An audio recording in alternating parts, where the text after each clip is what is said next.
Welcome everybody to a brand new episode of Worldcast. Yes. And what do you know? It's happening. The poster boy of Dragonflight, the new spec class, started it off with Preservation. Yes. And listen, man, we don't actually have that many healer podcasts, to be fair. I think we only had one or two. We had Holy Priest, Discipline Priest. I mean, on the whole span of the podcast, we didn't have much healing podcast to begin with, so it's a treat. It's about to change. No particular reason why we're extra interested in healer classes for Dragonflight, but with that out of the way, we do have two special guests today, and if you don't know who they are, that's a little bit of a shame. You should be in the healer discords if you are playing a healers, because these two people are amazing. First of all, they've collaborated with us in our healer guides, Restoration Druid, Holy Paladin, and that stuff over the years, ever since BFA, I think. Yep.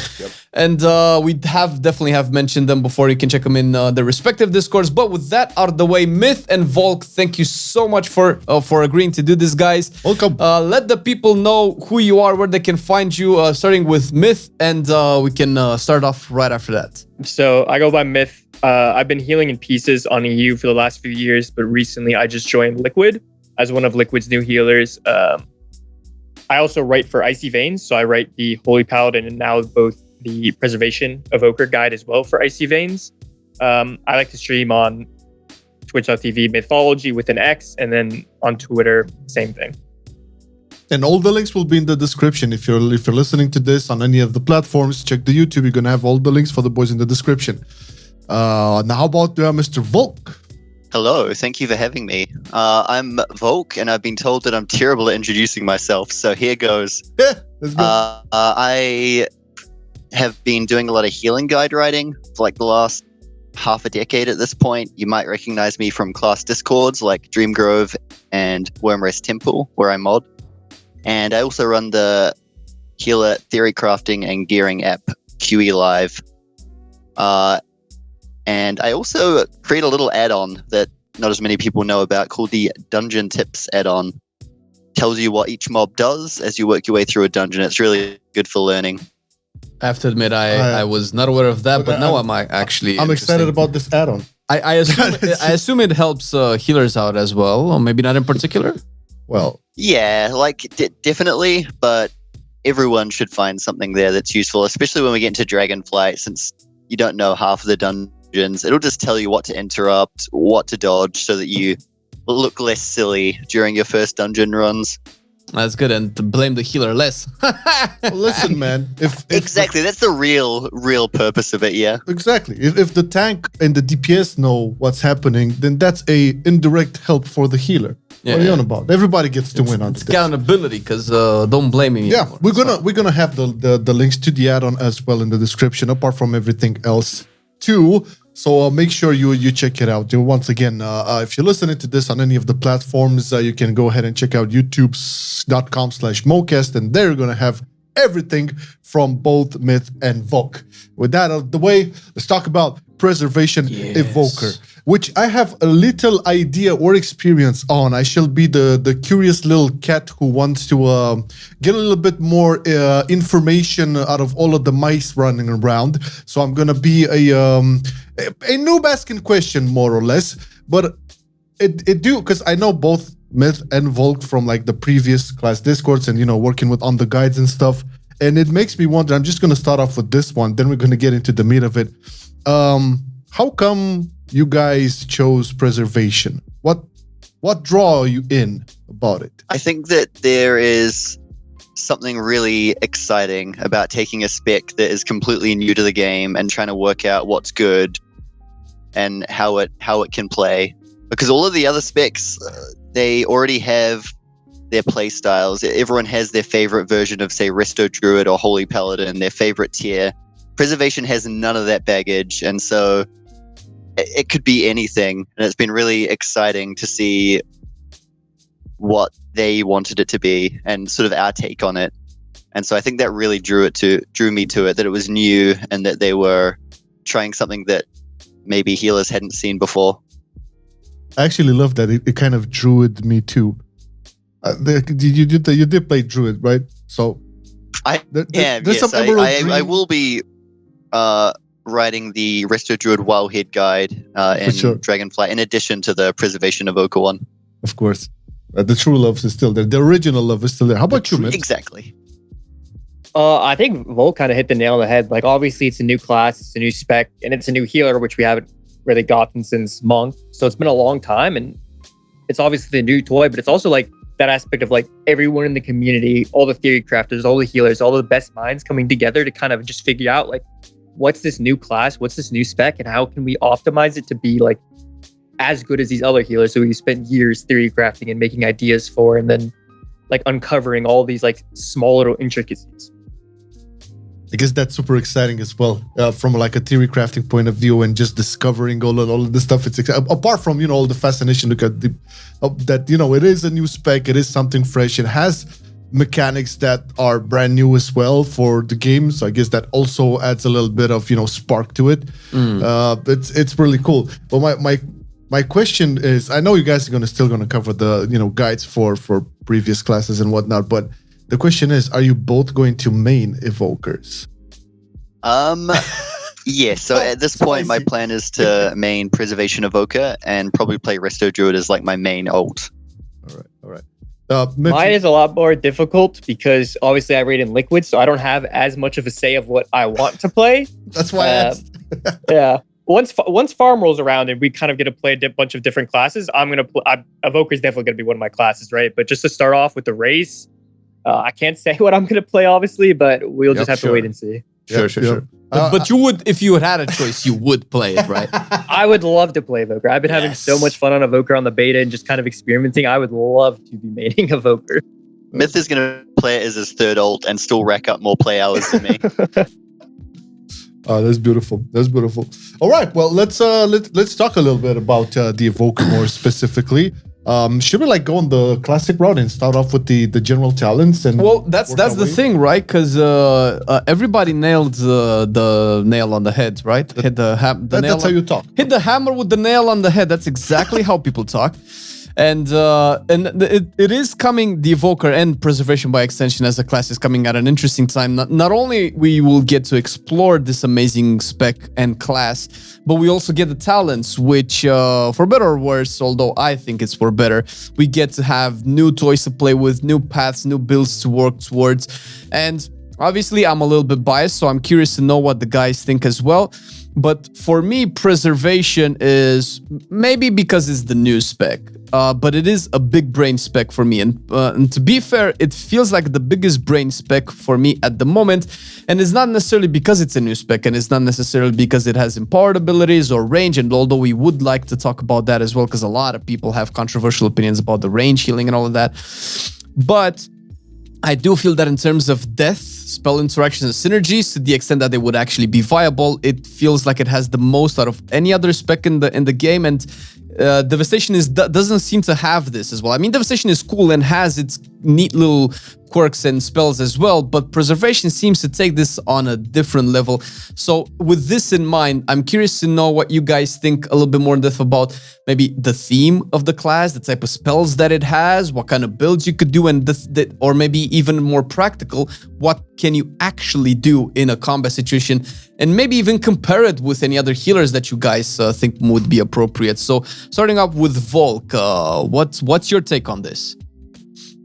Yeah, so the spec is weird, and I don't say that in a negative way necessarily, but it's different, and people will either like the kind of weird that it is, or they won't. But it's way different to any other healer spec that maybe the game has ever seen.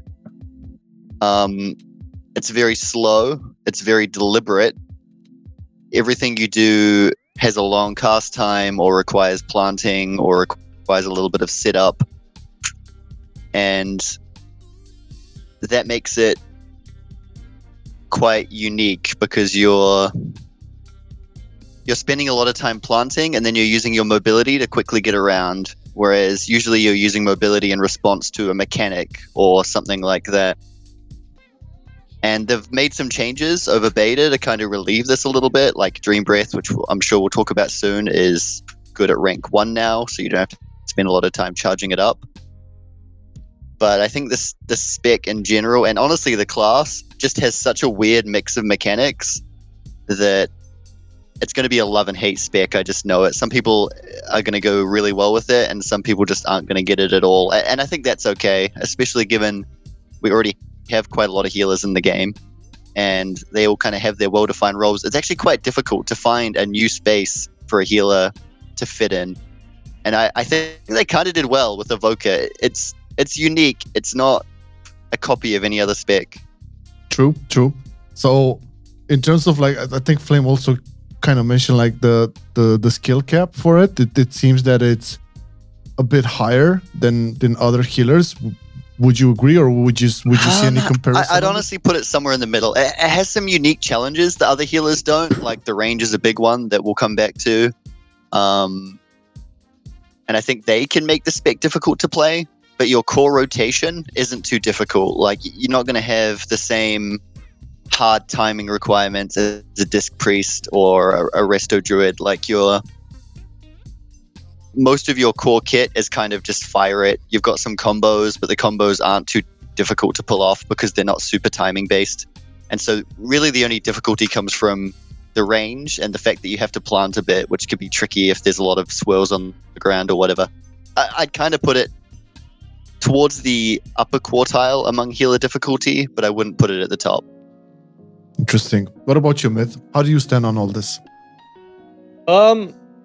I think Voulk talked about it a lot. I'll say something that he didn't talk about as much is that I really, really like how much the spec kind of it's like intertwined, right? So you have the two main play styles, one being like bronze and one being emerald, right? Or green. And the spells kind of interact, right? So like casting bronze spells will then make casting green spells feel better and it'll make them faster. And a lot of the talents and a lot of the abilities kind of interact with that. In terms of difficulty, though, I think I'm more leaning towards saying that Evoker's, I think, on the harder side, because rotationally, it is quite easy, right? It's not super complex with the buttons you're pressing, and it also doesn't have a need for like a perfect ramp sequence, right? You're not playing a disc priest where you need to get every single ramp perfect if you want to do healing. So it's a lot more forgiving in that manner, but the range in Raiden and Mythic Plus is going to be really, really hard for some players to deal with. Like, if you want to truly excel, you need to be exceptional at your positioning and at your decision making with where you want to plant and where you want to set up, and kind of think about not only where you are, but where your party is, so that spells like Dream Breath and like Fire Breath are hitting as many allies and as many enemies as they possibly can, right? Mm. Just to kind of like expand the idea as well, in the sense of Big Brain, what I mentioned wasn't necessarily mechanically difficult. I would say it's mechanically different, and it takes a little while to adjust to the impart spells and the long cast times, which is why I actually agree with Voulk, and I've said this as well, is that together with the range, this feels like something you're either gonna like or you're not gonna like. I see very little middle sides to enjoying or not enjoying preservation as a spell. But when it comes to like Big Brain, since I'm usually somebody that dabbles into all of the specs due to the nature of our channel and the content that we do, I can kind of approach it from a new player's perspective without a lot of research and without diving like 50 hours into it, and I can tell that although some things seem straightforward, not all the things seem straightforward. And as opposed to other specs that I've played, I have found interactions between spells that were not obvious at the first glance. Like Echo spreading through Time Anomaly duplicated the Hot from Dream Breath, or things like that, which weren't necessarily obvious. Not to mention all the crazy stuff that you can do with Stasis, which we can get into like some of these interactions as well. And although this is like 110% biased, I believe that Echo is one of the coolest spells that they've ever designed for a spec ever. It is, yeah, definitely. Echo and to a lesser degree Stasis are what drives the complexity of the spec, really. Like those are by far the most mechanically different. Well, I think that's what drove me to the class as well. I think the idea of Echo, I think it is so much fun to think about how you can use it and how you can use it to be really effective. I think that's like the best part of Evoker to me. Yes. The interactions with Echo. Yes, let's talk about that since we're here. What do you guys think of Echo? Talk as much as you want, whatever you want to say about it. He's been waiting all week to talk about Echo, man. Dude, and for people who actually don't know, because I know there are people who don't delve too much into the beta side of things, they don't like to either get spoiled or, you know, like research everything. But for if there's like some new people who don't understand or know what Echo does, can you explain a little bit and go deeper and see and tell me what your opinions are, what you think is good or bad about it? Obviously from a hero perspective, but maybe, you know, from content related raids or dungeons and things like that. Whatever you want. The floor is all yours. All right, so as a quick explanation of what it does, it heals someone for a little bit and puts a buff on them. Next time you cast a healing spell on any target, it doesn't have to be the Echo target, it'll duplicate a portion of that cast or all of that cast, depending on the spell, to whoever has the Echo buff. So if you Echo yourself and your tank, and then you cast Living Flame, which is just a flat heal, on one of your DPS, then the DPS will get a full Living Flame, and you and the tank will get a percentage of the Living Flame, which is by default 70%, but with talents you can actually make it 105%, which is higher than the original cast. It also costs Essence. I don't know, Essence is a new mechanic, so just in case you're completely new and don't know what it does, it's a secondary resource that we get in addition to mana. It refreshes 1 Essence every 5 seconds before haste, and you get 5 of them to start out with, but there's some talents that interact too that we can maybe cover later. As for what I think about Echo, I think it's by far the most interesting spell in the kit. However, it has some problems around power, which could mean, especially in raid, that you don't cast it very often. And the main driver of that issue is the fact that it costs Essence, and it's not the only thing that costs Essence. You've got Echo and you've got Emerald Blossom. We're going to ignore Disintegrate for now.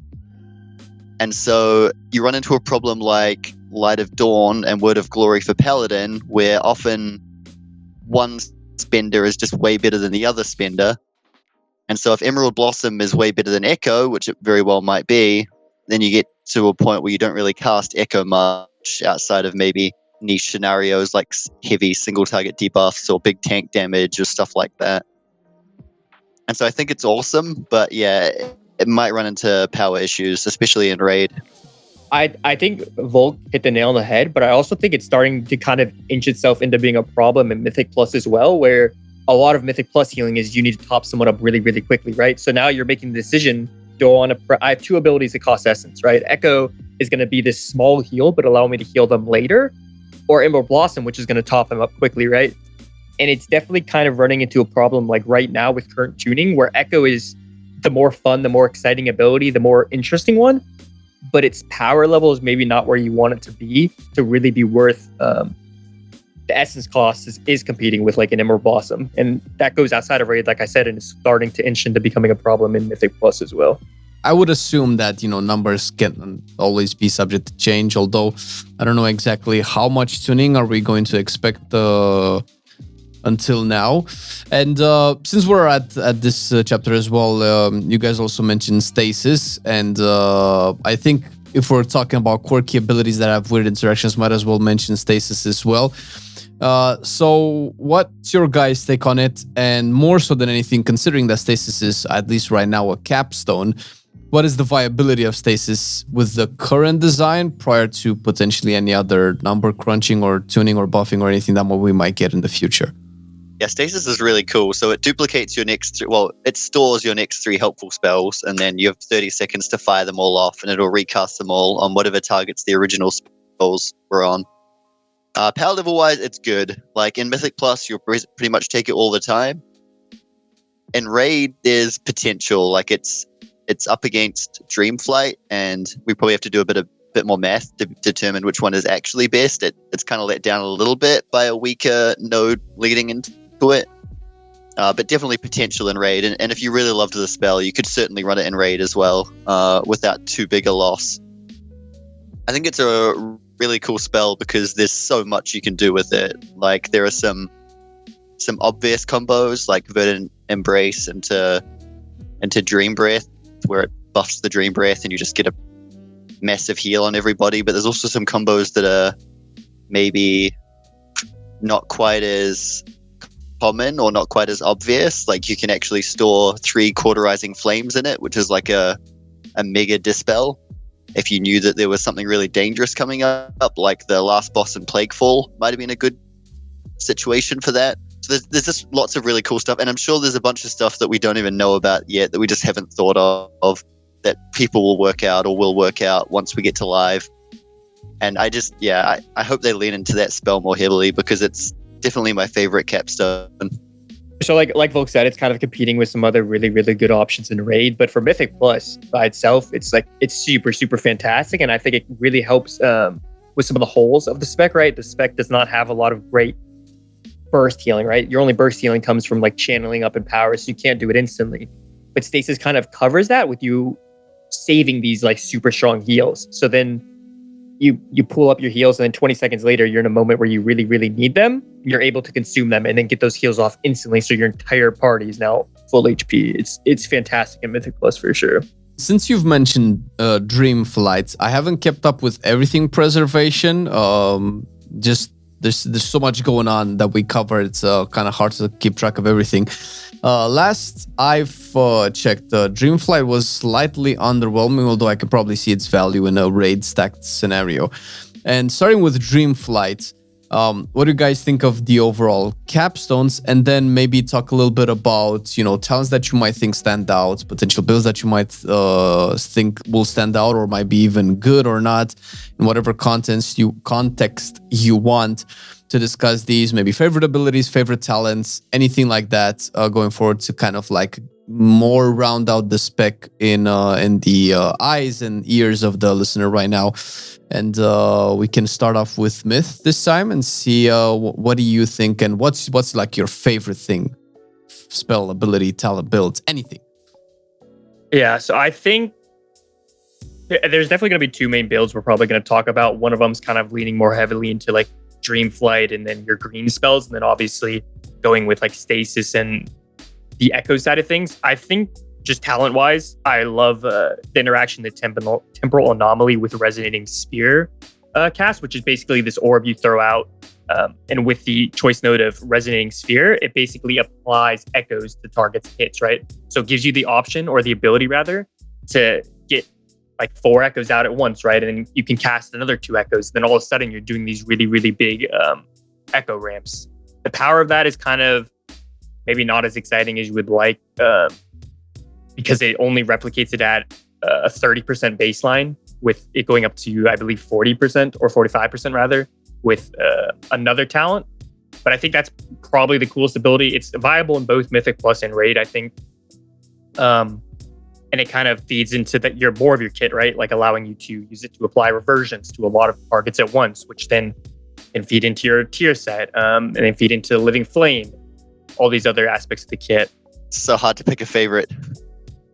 So I really like Cycle of Life because I think it creates an interesting play style where you're incentivized to drop a lot of healing at once, and that tends to be really valuable in a raid, since the things that are most likely to kill you are the big burst windows.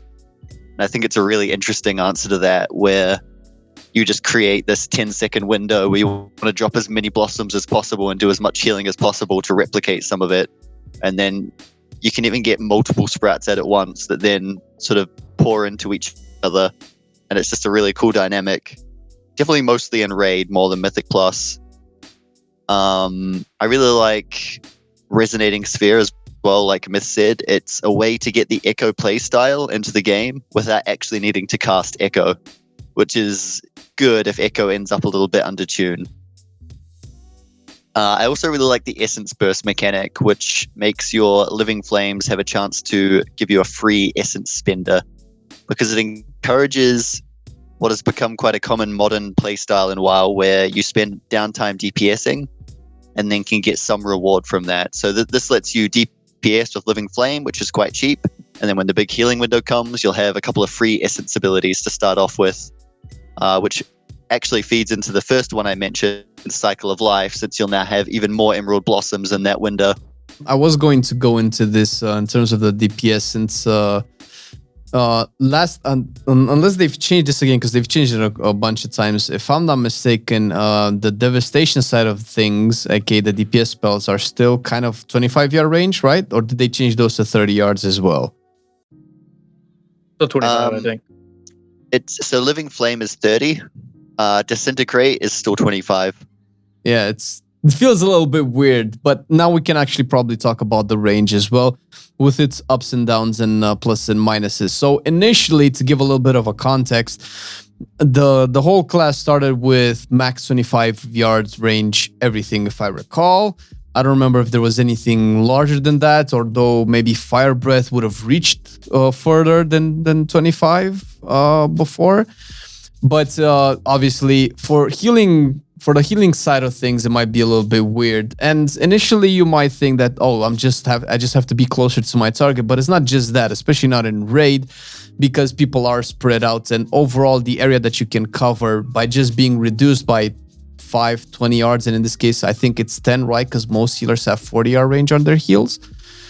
This could significantly decrease your reach on the raids in the boss encounter. So I'm not gonna go too much into it. I'll let you guys talk about it. So talk about the range. Tell me what you think. Pros and cons. Maybe some thoughts or improvement that you guys think might be improving the spec if they're listened to and taken into consideration. Myth, do you want to open this one? I have a lot to say on this topic. Yeah, I think we definitely both have a lot to say. We could probably talk an entire hour about the range by itself, but I think the first thing to start with is that, like, with the range, if you just think about the range, I don't know if this is still the number. Voulk might have to correct me on it, but I think it's with the current range of Evoker, you can cover 39%, if that's the correct percentage. It's a bit higher now. This should be about 56. Okay, 56. So now with the change from 25 to 30, you can cover 56% of the range that every other healer can, right? So about half. You can cover half the range that every other healer can have. And if you just think about the problem as every healer can do healing, it has its cooldowns, right? It's got its like reasons you bring it to a raid or you bring it to a keystone. And then this one healer out of every single healer just cannot heal as far as other groups, right? That's just a huge disadvantage. And it's a disadvantage it doesn't need to exist in the first place. And a big thing for me is community perception, right? A lot of what decides what spec and what class is brought to a raid or a keystone is going to be what the community thinks about the class, right? And when you have a healer that's just going to have such a harder time reaching other players, right? Especially in uncoordinated groups, right? You sign up to a weekly 15 and you got a hunter standing over here and a mage standing over here, right? It's going to be really, really challenging on the Evoker. The Evoker is going to have a harder time. And then all of a sudden, the player's like, wow, that Evoker healer was not very good. I'm not going to invite Evokers to my keys anymore. I'm going to go for a Druid, which can heal all of us. And the Evoker's, meanwhile, just running with like a chicken with his head cut off, trying to find all of these ranged DPS and all these people spread all over the place. And it's just a mechanic that doesn't need to happen. A lot of people say because the class is mobile, right? It's okay that it has less of a range. But you can have an equal range. You can have a 40-yard range while still having a very mobile class, right? If you look at Resto Druid, that class is extremely mobile. All their big casts you can cast on the move. You have a lot of like dashes and jumps with like Wild Charge and Tiger Dash. And they can have a 40-yard range, right? And they're still just as mobile, if not more mobile than Evoker while having a 40-yard range. So Evoker is just disadvantaged completely. And I think that's enough for the class to just never be brought, like in some situations. If it's tuned equally to other healers, why would you bring an Evoker? It just cannot heal everyone compared to a class that does the same amount of healing, it does the same damage, it has similar cooldowns, but it can heal everyone. It's just easier to play, right? It requires the Evoker to be less precise and less, I don't know where I was going at with that, but the Evoker just has to work so much harder is basically what I was trying to say to get the healing off.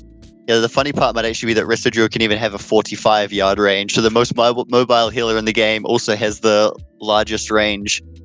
But I think what Myth mentioned at the end is really important. Like, how do you balance a healer that has this key weakness? And there's only really one way you can balance them. You make them much stronger in terms of numbers, and that's kind of what they're leaning towards now. And we mentioned this early on in the range discussion. We said, all right, well, if you stick with this, you have to pump the numbers up, but that's actually not a good solution because you end up in a version of the game where if the range isn't a problem on a fight, then great, preservation is overpowered. If it is a problem on a fight, then it doesn't really matter that you're doing more DPS and healing, you're a hindrance. And then so instead of creating a healer that can be well balanced, you just create one that's either overpowered or underpowered, and that's not usually a very fun place to be in. And it's usually not that good for the healer meta in general. It's one of those things that they should honestly just walk back. Like, there are still going to be some limited range spells like Dream Breath, fire breath, those are fine. They hit an area of the map, and it's okay if they're a bit reduced, just like Light of Dawn for Paladin is, for example. But like dispels and single target heals, stuff like that, like they should just be 40. I'm not saying no one will ever bring preservation if it stays 30, but it's not a good thing for the healer game in general. And you guys think that mechanically there's nothing they can do to make this range work? I mean, from like, you know, like an average player's perspective, it's interesting to me that the range is reduced. It's interesting to me to approach the game in a different way, but that's probably an interest that's gonna die out eventually when we're starting to even out the content, even out the gameplay and playstyle, and I'll realize like, well, because this was my take on it when I heard about it. Is like, okay, 25-yard range, fair, that's pretty bold, that's very different than pretty much everybody else.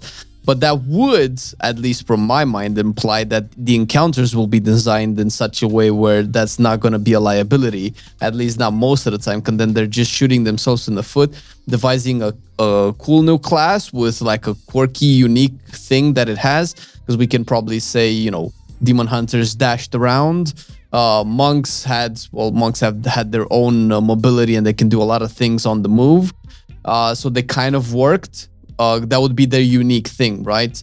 While DKs we're talking about new classes that were added over the time. Very mobile, but they had a lot of mechanics that negated movement and pairing effects. And it seemed like they would do that for Evoker with the mobility, but it doesn't seem like it's enough. So this is where my question lands is, do you guys think if the 25-yard range, or at least reduced range, would be kept into the game, is there anything that they can do around it? Like, I don't know, 2 extra charges of hover, or certain spells, like you mentioned, had to be longer range no matter what, on non-negotiable things like that. Is there anything that they can do, or should they just, you know, remove this restriction entirely? They have been trying, like, to their minor credit, like a lot of the changes they've made over the last 2 or 3 weeks have helped in that department. They made Dream Breath do the same amount of healing no matter how long you charge it for. Now it's just a question of, do you want more direct healing or more of a heal over time? So that's good. That means you're planted for less time through a fight because you're okay sending that on Empower level 1 or Empower level 2.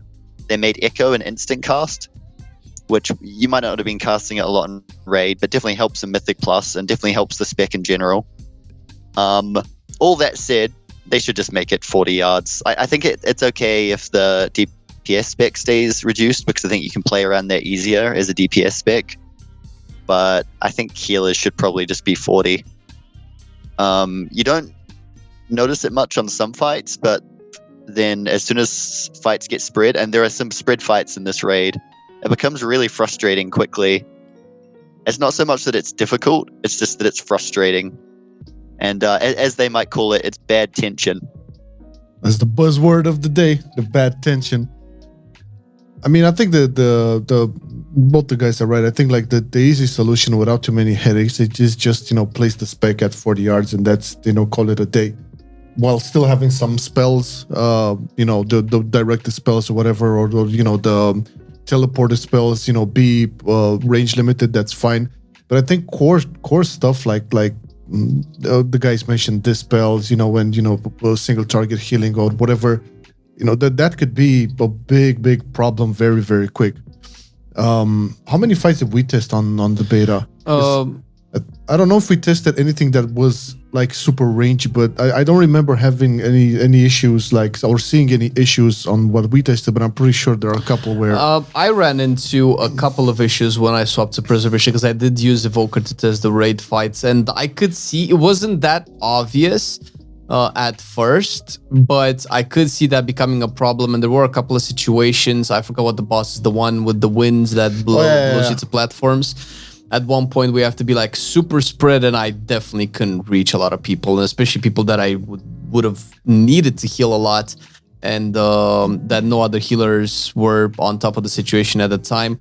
But we could just think about this as an experiment. They tried to see if, like, you know, alternating or approaching the game from the range side, that reduced or increased or whatever, what that could do to the playstyle, and it might just be, you know, okay, we tried, let's just go back and route it back. And I don't know if they banked this to be the uniqueness of the spec, the reduced yard, the reduced range. And I could accept that maybe they thought this would be a good idea because they would give a lot of mobility, but clearly they didn't do that enough mobility. I don't know if there's a specific situation where too much mobility is too much. I can only think of PvP, but that's about it. And, I mean, that's like a totally different topic. I do think they did a great job of the uniqueness of the spec. Like, I can see how they would want to try something new, but like they did it. They created something new. Like Empower is a new mechanic, and the spec plays like no other healer. So they did a great job in that aspect. They don't need range to be the differentiator at this point. Yep. They've already created something cool. It's a fair point. Whenever I heard about this first time, I was thinking like, okay, for devastation, I don't see that much of an issue.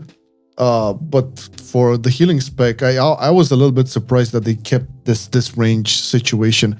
I mean, sure, you can talk about, if we're going to talk about like your average Joe, or let's say, mid-level content, maybe max heroic and plus 10s, then maybe you're not going to be that impacted, okay? But if you're going to talk about maybe a little bit further, like 15s plus and, mythic progression, at some point, you're probably going to feel the frustration.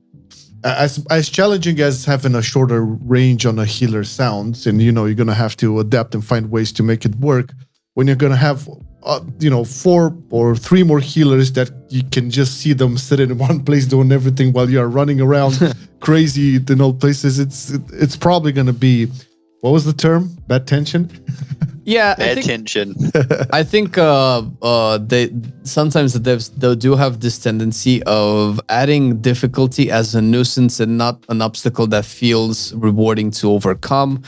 And obviously they do this in different aspects of the game, like Mythic Plus affixes. Some of them just feel just annoying to play against. And it would be nice if, this could be something that if you can overcome the issue of less range, you would be rewarded. But like you guys mentioned, if they increase the throughput to compensate for that, or mobility seems like just, a nuisance that you take it upon yourselves. Like, all right, I just want to deal with this because I'm masochistic for some reason or whatever, because it doesn't really, if you're more mobile, you're just going to work harder to be able to do what the other healers end up doing without having to, be forced into a lot of mobility issues.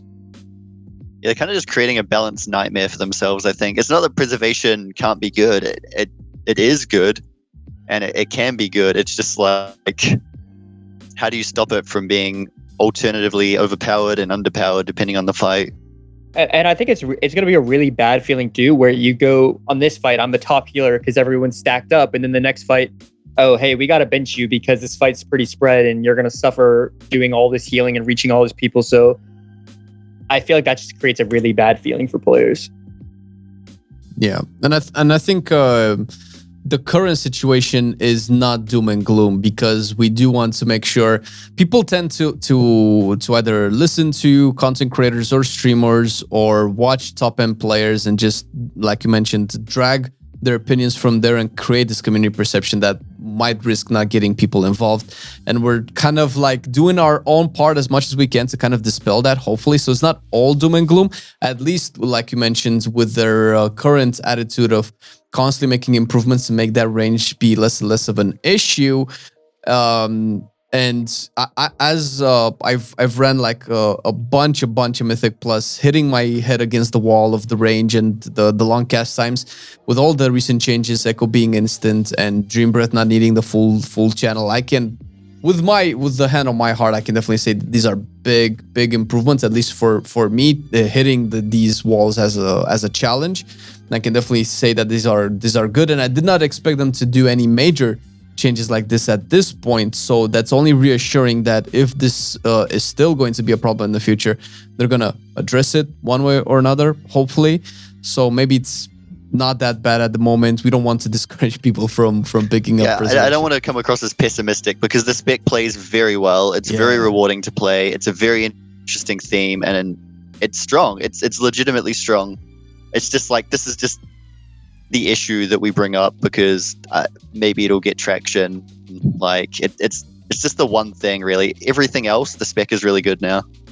Yeah, and they're doing changes every single week, right? 2 weeks in a row, we've got like not even just like tuning changes, right? But like a fundamental change, right? Like Echo is instant cast, Dream Breath is completely reworked. So they're they realize it's a problem and they're working to fix it. It is a weakness, sure, but the class feels fantastic outside of that, right? If you slap a 40-yard range on, I think the class feels fantastic to play. I love playing it. I really enjoy it. It's like that last little thing I would really like to see changed.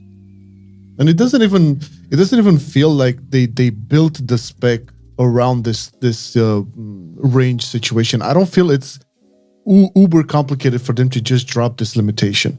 Yeah, I agree. Like nothing about it really even works with the range. Like it's just tacked on. The kit works just as well at 40 yards. Like maybe they have to look at Verdant Embrace's travel time, since that's the one that takes you to an ally. But like those are all minor little things. Yeah, exactly. So I mean, I'm guessing like the forums, and feedback, and the Discord, with the theory crafters and you guys and such. I mean, everybody's like kind of doing their part on trying to get this maybe going on the wish of the player base who have been testing it out and who have been vocal about this. I honestly didn't see too much excitement about the range thing, but yeah, apart from that, which I think it's pretty much fixable. Once again, doesn't feel it's been built from the ground up with this everything linked up to the range limit. I think that can be easy because usually you think about a change like this, if it's like part of the core design, from the ground up, you're thinking, shit, we're gonna be stuck with this problem. We're gonna have to wait for 10.1 or something. But it doesn't seem to be the case. I mean, it seems something that can just, I don't know, a couple of lines of code or something, and I don't know how they do it, but and it's easily fixable. And there's still time for changes like this. I feel. Definitely. That the rate that they're doing these changes, I wouldn't be surprised if more of this is coming through.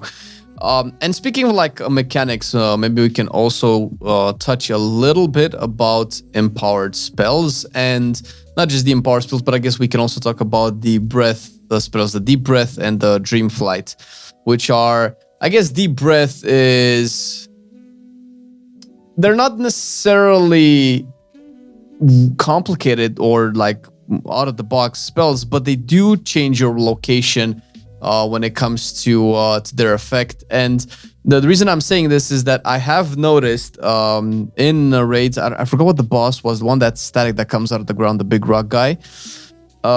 Whenever I wanted to use Deep Breath, even as preservation to, put some dots, deal some damage, and I could imagine that applies to Dreamflight as well, I had to offset my location to another one, and I could see that might be an issue with like, position restrictive fights or things like that. So maybe we can talk about that and empowered abilities with all of the benefits that they've added. I think what is it? We didn't really talk about Spirit Blossom, or was it Spirit Bloom? I always kind of mix them. So what do you guys think about the empowered spells and the flight spells as well as a new type of ability and interaction with the environment, let's say? Deep Breath and like Dreamflight, they're kind of awkward to use, right? Because they're in a straight line, right? And you need a straight line. And also, when you press the ability and you like select your range, there's like this animation, right? And this animation takes maybe like a second where you're flying up in the air. So as soon as you even press the ability, you're not actually starting the healing or you're not starting the damage, right? You're flying up in the air and you're losing that second or that global, which feels kind of awkward. And it kind of like thinking about the environment as a whole with those spells, but also Verdant Embrace, there's a lot of like leaping around, right? Moving to targets. And there's definitely been plenty of instances just in like Mythic Plus, right? Where I would Verdant Embrace to someone because it's a really, really good heal, right? And you need to get it off. And then I would just Verdant Embrace through a mechanic and die, right? There's definitely going to be some issues with positioning and kind of getting these abilities off safely, I think, just because they are going to put you in a position that was not your planned location, right? Verdant Embracing to someone's going to put you in a weird spot. And then also Dream Flighting and Dream Breathing is going to, you get to choose the location, right? But you're choosing it 2 or 3 seconds in advance, right? So if that spot is fine or safe, it might not be safe and it might not be fine 2 to 3 seconds later, which is a little bit of a concern, but it's not been overly a problem for me yet. Yeah, I'm actually going to say I like that about them. Like it rewards a bit of pre-planning, a bit of like working out if an area will be safe in a few seconds. Verdant Embrace can definitely be dangerous. So I think we're going to have to put a little skull icon on that one because I think that's going to get people killed all the time. But I think Dream and Fire Breath, like you can plan around a little bit. You're occasionally going to get screwed over if you just get unlucky. Like maybe things don't always spawn in a certain place and you get unlucky and they do, but I think they're pretty rewarding too. And I think talking about empowers too, I think at the start of like alpha testing and beta testing, the powers were kind of like in this really, really tricky spot where you had to cast them to max rank, right? If you weren't doing that, you were just losing so much healing. And that's punishing, obviously, because then you're forced to sit there for 3 seconds, right, to get the cast off. But recently, the changes to Fire Breath, which they did a month or so ago, so now you don't need to cast it at max rank. And now Dream Breath is the same thing. You don't need to cast Dream Breath to max rank to be effective. Really helps with those problems of positioning and feeling kind of like a turret, right? You're a mobile class, or at least that's what Blizzard claims you to be, but you're casting these 3 second long abilities. But now that you don't need to do that as much, it's really, really helped, I think, the feel of the class and kind of reducing some of the clunkiness. So I think it's definitely in a better spot now. Spirit Bloom's kind of an awkward one because you don't need to cast that ability to max empower. Like casting it at 1 empower for a quick single target heal is really, really effective. Obviously, it is a healing loss. I'm not really sure what they can do about that one to make it feel as good as the other empowers. Maybe Voulk has some ideas, but that's the one I'm kind of unsure about. Yeah, me too. I feel like right now when I'm using Spirit Bloom, it's mostly just so we have a bunch of stuff that proc when you use an empowered spell. I feel a lot of the time like I'm Spirit Blooming to proc that stuff rather than using it because Spirit Bloom is a good button. I'm not really sure what they can do about it either. They can just overtune it a little bit so that you want to cast it. I don't think that creates a big balance problem because it's on a long cooldown anyway. The good thing they did with Dream Breath is you've got a choice now. Like it's not always Empower 3 or 4 equals best. Often Empower 1 is best. Sometimes you will want Empower 3, and I think that's really nice decision making. I don't know how they carry that over to Spirit Bloom though. But I'd love to see what they have in mind for it. And I think there's a fair chance we do get a change to it soon. Although I don't think it's much of a concern now. I'm aware that there was a big concern over a period of time where I actually didn't play Preservation at all, so I couldn't actually get into this thing. But it was very squishy, and I have played it, and I kind of still feel it was squishy after they've buffed Obsidian Scales. That was a few weeks ago. I don't know if they've made any other buffs to his defensiveness until then. But what do you guys think about its overall survivability? And maybe we can take this chance to talk about the kit utility, maybe the ability of hover to let you just cast almost everything on the move except in power spells. And I'm not going to talk about Verdant Embrace and how many times I die with it. But what do you guys think about the overall survivability and utility kit of Preservation? I guess in relation to the content that it can do as well. I think they improved it a lot for sure. It was a very squishy spec before the changes. After the changes, you're still not the tankiest healer, but I think you're an acceptable level of tankiness now. You've got options. You've got a lot of self-healing. Obsidian Scales ×2 is good. You've also got Temporal Anomaly if you need it to increase your effective health, which is very good for one-shots if you're doing high Mythic Plus. Renewing Blaze is still a bit awkward as a defensive. But I think overall, the defensive kit is pretty good now. I wouldn't expect them to make further changes in this area. What do you reckon, Myth? Yeah, I think defensive-wise, like you said, it's not the tankiest, but it's in a really good spot now. Before it was horrible. Like you were extremely, extremely squishy, but now I think you're in a really good spot. Having like 2 charges of a 30% damage reduction is fantastic. In most cases, that's all you need, right? There's going to be some like very minor nitpicking where like, oh, you don't have an immunity, but that's not really relevant. Like just damage reduction wise, that's a fantastic change. Like utility wise, I think that's probably another one of the most fun things about the kit. Like obviously we talked about Verdant Embrace, also Rescue, just being able to fly an ally around. And there's some really cool things you can do with that, just to like speed up a key or like help someone who's like slow, right? Can't get to where they need to get to. You recognize that. You're able to then move them to where they need to be. And then also stuff like hover. Like obviously you can cast while moving, but just the first animation of hover, if you use it, it will leap you forward in a direction, right? So it kind of does help with the range issues a bit we talked about, just having these extra ways to get around.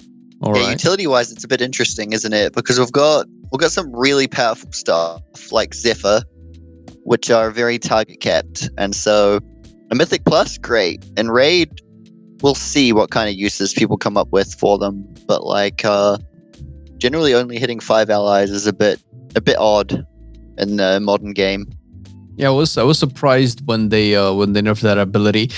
I think maybe the movement speed buff that it used to give could have warranted a small nerf, considering that we live in a world where stampeding roar is also a thing, and you maybe don't want to encroach upon Druid's territory in terms of the uniqueness that you can bring to a group. However, initially, and from the tooltip, and it's not completely obvious, a cool thing that they could have added, and I don't know if this is a bug or unintended or it actually works because I couldn't tell so far.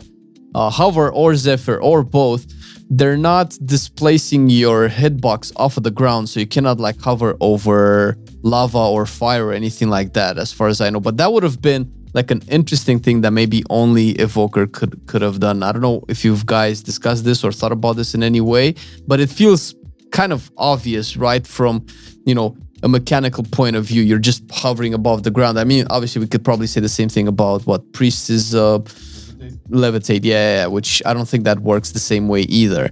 But with that in mind, do you guys think like Zephyr would have a unique, would provide a unique reason to bring Evoker? And if not, what would be that reason if it's not, you know, like I'd be curious to see how that would end up working. Like it would certainly be very interesting. I'd have to think through individual fights to feel out how useful it is. I think if you did go with something like that, you'd have to make it raid wide, and maybe you take away some of the other advantages, because if it does end up being strong, then it's kind of awkward to need to bring 4 Evokers to cover everyone in a mythic raid. But yeah, ideas like that are very interesting. I don't know how well the game engine is set up for that kind of Z-axis kind of stuff, but yeah, I'd be interested for sure. Yeah, and I think they kind of got scared off by like a large past of the last few expansions has been this theme of like, oh, you need damage reduction, right? Damage reduction. And then it's like, okay, we can't bring these healers because they don't bring damage reduction. So they're like, we don't want to implement another problem by having Zephyr be like this raid-wide damage reduction. So they're like, okay, we'll just make it 5 players, which makes it kind of awkward. In Mythic Plus, it's completely fine. It's really good there. But in Raid, it's definitely going to be awkward. I think it would be cool if there was some more uniqueness, like maybe like hovering over spells, right? I think that's something cool. I don't know how it would function in reality, but I think it would be cool. So we've dispelled the myth of the squishiness being an issue still, and kind of dispelled the myth a little bit as well that the range is a big issue. It's still a problem, it's still a nuisance, but at the very least nowhere near what it was when the spec was introduced, and maybe when most people have given their opinions about it, I would believe. In terms of the overall variety or versatility of the spec, because I wanted to get into this as well with the tier set, because the tier set. So I've read. Forgive me for forgetting who wrote the WoWHead impression of the tier set for preservation. I cannot remember for the life of me. I wrote that one. Yes. So I wrote your thoughts on it at least when it was published or close to when it was published. I don't know if the tier set for preservation changed ever since, but it definitely affected reversion in quite a big way, where it didn't seem like a lot of other tier sets did for other specs. So what do you guys think about that? And maybe we can also talk a little bit about the reversion as well, since it feels like it could be centric, or at least it's wanted to be centric. But even with the tier set, I didn't really feel like I wanted to cast reversion a lot. So it kind of felt like, I mean, I don't really care about the tier set anymore. Unless this changed, then I'm not aware of it. Reversion is like, we're going to break reversion at some point. Like, reversion has a mechanic where you add a tick whenever it crits. And at some point in the expansion, I don't know if it'll be early on or late on, we're going to be able to put together a combo that just lets you have infinite reversions on everyone in the raid. And that will get hotfixed about a week later. That's inevitable, you say? It's inevitable. Like, at some point, that spell will be broken, because it has a unique mechanic where the more crit you have, the more valuable the next point of crit is. And you don't usually get that with specs. Usually it's the other way around. Like, the more of a stat you have, the weaker the next point is relatively. This is unique in that it's the other way around, and we get mechanics like that sometimes, and inevitably the player base always finds a way to break them. And honestly, with this tier set, you can almost start getting close. You can definitely get your reversion buffs out to 30 seconds plus. And so if you could find an extra 10% crit from somewhere, I don't know if you can yet, but you know, they've added a lot of new crafting stuff, so we'll have a good look. Then that 30 seconds quickly starts jumping up. And you've got a lot of talents that hook into reversion too. You've got stuff like Grace Period, where you're doing more healing on targets with reversion. And so if all of your reversions are lasting a long time, then Grace Period starts to become really, really good. But if you can't break reversion, then the spell is just okay. The tier set is just okay. And you're not getting insane value out of it. But yeah, at some point, we're going to break that spell. It was kind of like Nyalotha. There was a period in Nyalotha for a few weeks or maybe a month where Mistweaver monks were able to get like 20-man enveloping mists out, right, on the entire raid, and they would just do 1 million HPS when everyone else is doing like 100,000, right? So maybe it would not be that oppressive, but it would get to that point where you're able to have so many reversions out that it would probably be awesome. I was about to say that it slightly feels similar to Renewing Mist as well, although the interaction with, you know, how Mistweaver approaches Renewing Mist and how Evoker approaches Reversion is slightly different. I would argue it feels a little bit more oppressive on Mistweaver, considering that it also cleaves Vivify, but that's, you know, it's neither here nor there.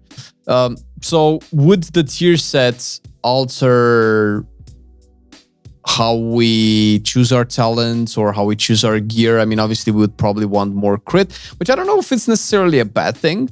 I mean, we were forced, either as healers or other specs in the game, at one point in time forced into a specific stat because of a specific power in the past. It was never really, as long as it's a tier set and it goes away, I guess that's maybe fine because it offers the future possibility of some variety. But how much is the tier set actually going to influence the choices that we make in gear or talents or even playstyle in the first season? A little bit. Like, it encourages casting your empowers a lot. And also, we're able to get a lot of reversions out through Temporal Anomaly. So, we're not 100% sure yet, but there's certainly a lot you can do with that two-piece that will be interesting, even if you don't necessarily play around a reversion in full. The 4-piece I should also mention quickly, because they did change that since I wrote the article. So, originally, you'd get just over 2 procs per minute, which 2 instant living flames that heal for a little bit more per minute is really bad. And so I criticized it a lot when I wrote the article. They've changed it in a weird way, and we're not entirely sure how it works now. And they're probably going to change this again because you get basically infinite procs, and so most of your living flames through the fight will be buffed now, which is a little bit weird. But that's the current state of it. Pretty strong, but not overwhelmingly so. Just odd. I think it's basically the same thing. There's definitely some stuff you can do with like Temporal Anomaly and Resonating Sphere, like we talked about earlier, where you could throw out your Temporal Anomaly and then use those echoes that were created by the spell to then get a bunch of reversions out, right? Which then gives you more like force set procs, and then you have more living flames. Like that's probably like your core interaction or a potential core interaction. I don't know how strong that is off the top of my head, but it's definitely something you could do. I don't think it's like the most exciting bonus. I think being instant cast living flames is nice, but it's only just like a minor healing increase, right? But I guess a lot of tier sets in other classes are kind of the same thing, right? Just being not as impactful rotational wise and just kind of being stat bonuses. So maybe that's the direction they're going with tier sets in the future. This is just for the season 1. I think in their blue post they said they're not excluding the fact they're going to make tier sets, you know, similar to how we had them in 9.2, so more impact.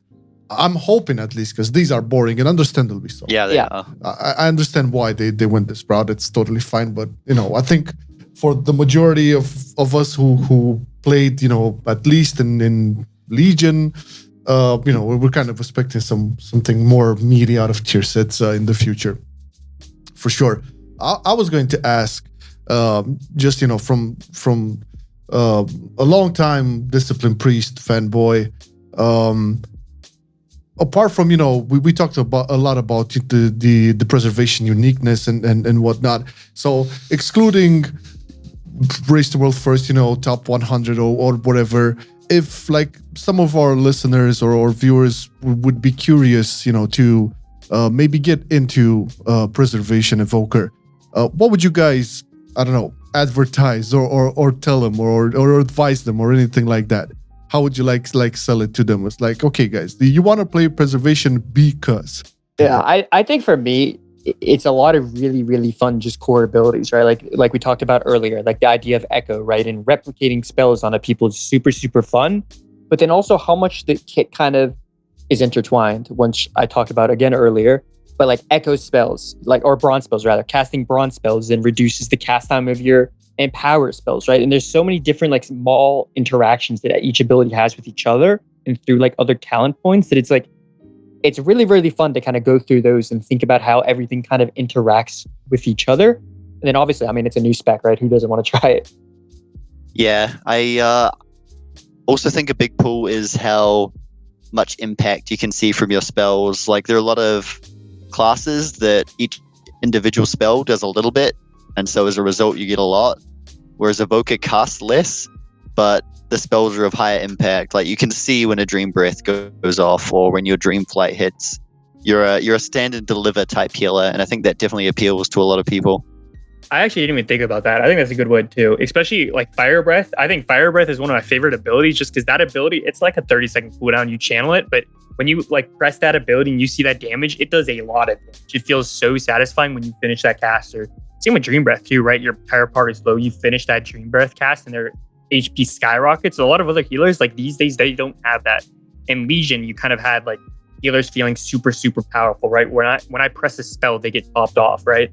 In BFA and Shadowlands, there weren't as many spells. Like I played a lot of Holy Paladin, and Holy Shock was always this ability that should do a lot of healing, and it hasn't done that for a while. And Evoker kind of does give that feeling back of like your spells feeling super, super impactful and feeling super, super strong. That's what I was going to ask. If you would like to compare, what other healer spec currently kind of gets the closest to Preservation? I know it's very hard to like make comparison, but if you can like pick one healer spec that we had prior to Preservation, what would be the closest that you would get it? Or maybe I'm pretty sure it's a mix of a lot of healers. Yeah, like it's definitely very unique. We've had this question a little bit, and it's actually hard to give an answer because it's completely new. I usually go with Shaman because it has a similar like longer cast, big impact, especially like some iterations of Shaman that play around chain heal more. But really, it's unique. It's not. They've created something brand new. That's also an answer. It's like, no, man, I'm sorry. There's no comparison to be made. I'm sorry. It's 100% original. Yeah. You can see some shades of other healers in there in different parts, but like really, they've done a good job at creating something that we didn't have before. What do you reckon, Myth? Yeah, I think absolutely. I think Shaman and a little bit of Paladin I like to compare it to too, just because Paladin, you're choosing, do I want to spend my holy power on Word of Glory or do I want to spend my holy power on Light of Dawn, right? And Evokers, do I want to spend my essence on like an Echo-centric build or do I want to spend my essence kind of on an Emerald Blossom-centric build, right? And that's kind of like a decision you make similar to Holy Paladin. It does have some like Shaman elements, right? Like Reversion maybe is like Riptide, right? Where you just want to kind of maintenance, keep it up, keep it active on players. It needs a single target healing. But then outside of that, like obviously Empower spells are super, super unique. Temporal Anomaly is super, super unique. Echo by itself is unique, right? They really have done a good job of kind of creating a new way to play a healer, right? Because a lot of healers, even right now on retail, kind of function the same way, kind of feel the same way, right? They don't really have a lot of very unique stuff left remaining at this point, and Evoker kind of introduces all of these new gameplay elements. Yeah, it's pretty amazing. They managed to pull it off and have the spec be so unique and original, and kudos to them for that. I mean, yeah, it's at the very least worth of praising. You know, putting aside all of the issues and the most glaring one with the range, they're probably gonna fix that. This is like Preservation is so close to becoming like the coolest and most fun healer currently, and it should, in a way, I would want it to be like that because it's the new class, right? With two specs, it should have its moment in the sun, not DK moment of the sun in Wrath of the Lich King, but you know what I'm coming from, right? Yeah, it's the poster boy for Dragonflight, and it's a healer that they haven't added in a long time. I know a lot of people talked about, probably as soon as we got Demon Hunter, but what about, a healing spec for Demon Hunter or maybe a healer? And it does seem to like kind of oddly mirror the Demon Hunter. It's a 2-spec. Demon Hunter had tank and melee DPS. This one has healer and range DPS. So maybe that's something that they wanted to go through. And I don't know if they have anything other planned for Evoker in the future as a class or anything like that, because obviously there are a lot of things that we didn't necessarily talk about that are maybe more related to Evoker, not necessarily to preservation, like a lot of people expected this to be a little bit more dragony and a lot less skinny, but that's neither here nor there. However, I do think that as a poster boy for Dragonflight, they did a pretty good job with Evoker in selling it. It's looking cool. Preservation is a healer like nothing that we've had before. Devastation is also really interesting as well as an addition to the class. If you want to main Preservation and if you want to have some fun on the off days, you can always swap a little bit around. But we could probably start wrapping this up. So I was curious if you guys had anything like closing statements or anything like that related to Preservation. What's your overall takeaway from this? What are you excited for it? Maybe what you're expecting it to get in the near future, or something that we didn't cover and you guys really wanted to talk about, and we missed it. I think we covered everything pretty well, as much as we could talk about it all day for sure. I definitely encourage everyone to give it a go. You're going to have a few weeks in pre-patch. Don't worry too much about that. Pre-patch is a hectic time, and Evoker in particular can't really get all of the key talents you need to set up your build. So use pre-patch to have a bit of fun, learn what all the buttons do, but know that your spec will feel more complete at level 70 when you can get all of your talent points. And yeah, everyone give it a go. All healers should give it a crack and just see what you think, because you might just end up loving it. Yeah, I think that's a big thing for me too, is that obviously if you want to try like a new class, that's not really the easiest thing to do in like World of Warcraft, right? You have to level it all the way from scratch, but Evoker definitely, because of like the starting stuff and the like the hero class or whatever, it starts off at a higher level, right? So if you want to do it, just like log in, give it a try. Don't let us like complaining about the range kind of off put you on trying the class, because at its core level, the class is super, super fun. Does it have some weaknesses? Sure, but it is really, really enjoyable. It's new, it's fun, and it's easy to give it a test, right? If you don't like it, you don't like it. Not everyone will, but it's really accessible to try and to experiment and see if like this could be something you want to play down the line. Yeah, and that's available for all classes. Pre-patch is chaos all around. Don't make decisions based on pre-patch. Just test everything out. Have fun. If you have access to the beta, that's a more feasible way to like look at the quote-unquote completion of a spec. Although even that is like on testing grounds. But yeah, performance-wise, I don't think people should put too much emphasis on in pre-patch, because again, we've been through this time and time again. Pre-patch is not the place for you to make a decision. Oh yeah. And we know when we were seeing like buffs and nerfs to specs and classes happening like every couple of days, and however bad the track record for Blizzard is when it comes to balancing things, at least in the overall sense of things, it hasn't been bad. You could play any spec at any point in time and do pretty much all of the content, with the odd exception of pushing high-end content, and that I don't think that's going to be competitive. It's a totally different subject when you're talking about top 100 in Race to World First. That's a whole different discussion. But again, for your average Joe, I think Preservation will be a top addition in the roster for anybody interested in healing, and maybe even off spec into DPS. But yeah, I mean, color me excited. I cannot wait to see some Preservation action. Some breaths. Yeah, because it's looking also spectacular. I mean, the visuals and all of that. Just seeing gameplay, you cannot wait. See streams and then videos and all of that. It looks like a very fun spec also to be watched, right? To see, and hopefully we're gonna see something more competitive as well. Who knows if they fix a couple of things? Wink, wink. But have to take this opportunity to thank Myth and Voulk for joining and having this pleasant chat about preservation. Definitely eye-opening for me. As I didn't really look a lot at it. It's been a good time. Thank you, gentlemen, for agreeing to do this. And if you're still up for it, maybe we can revisit the spec further down into season 1 of Dragonflight. Maybe once we know a little bit about 10.1. We're gonna do another one after season 1 starts for sure. We're gonna have like instantly. Yeah, 2 or 3 weeks depending on well, we're gonna wait for Myth to settle all his things because he's gonna probably be busy at that time. And then we're gonna do another one and talk about from where we started and where we landed. Right, this is pretty much it. So yeah, make sure to check the YouTube description on this. Once again, youtube.com/Mocast if you're listening elsewhere. There we're gonna have links to Twitches, to like WoWHead articles, Voulk's awesome add-on. I cannot wait to try that out. I'm baffled. I didn't know about it. Plus a lot more useful stuff. So definitely check both of the boys up and show some support. They're doing God's work over there, man, with preservation. Not a lot of people jumped into a new class and make everything, theory crafty and playtesty and all of that. So proper props to both Voulk and Myth as well. Thank you guys for coming in and being good sports. Talking about a more difficult spec to approach, considering that it's the new kid on the block. Oh yeah. And thank you for watching or listening.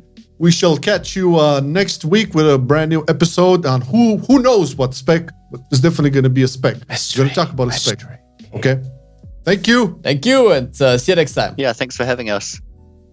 Pleasure. Bye. With Shadowlands. I've been loving it then, I still love it now. Still, I play WoW. Still, I play WoW. Getting better every day, let me show you how. Cause still, I play WoW. Still, I play WoW. It's getting harder to stay, but at the end of the day, it's a guilty pleasure, so just log in and play. Whether it's classic or retail, I'ma do a /bow. Still, I play WoW.